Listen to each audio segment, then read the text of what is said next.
Happening on the vaccine front tonight, there is new pushback against President Biden's federal vaccine requirements. The president's plan is getting mixed reaction, and that includes members of the military who've been seeking legal help to avoid the vaccine.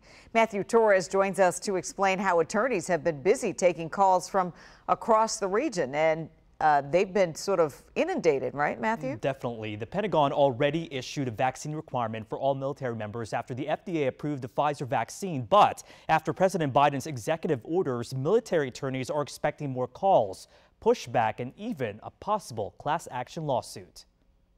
They're looking to not have to take the vaccine. Attorney Chad Lennon and his law firm Tully Rinckey have been fielding hundreds of calls from military members across the country refusing the vaccine. So we do have a number of personnel calling us from the D.C. area.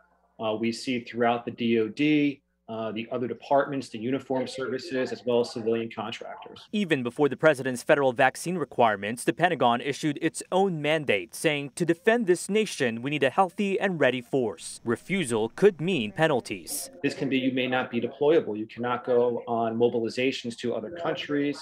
You may not be able to go to training events, all the way to you may be administratively separated from the military. There are roughly 800,000 personnel unvaccinated, but Lennon says he's guiding clients through limited options, filing a petition for an accommodation or exemption for medical or religious reasons. It's a process requiring counsel with their commander and medical provider. What most of you have been seeing is issues with the way that the vaccine was created, produced, and tested when it comes to aborted cells or cells used without the approval of the person it came from. While being exempt is possible, it's also not guaranteed. If someone says, I just don't want to take it, I don't want to take it, well, especially with DOD, you really don't have that option.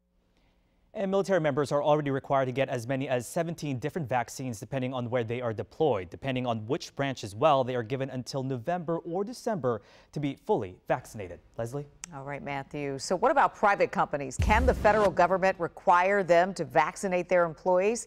This one's a little tricky, so we asked Lawrence Gostin, our global health expert, and two constitutional law experts, Robert Peck from the Center of Constitutional Litigation and Trevor Burrus at the Cato Institute. Gostin and Peck say yes, this rule has legal precedent, including in the Supreme Court. Meanwhile, Burrus says no.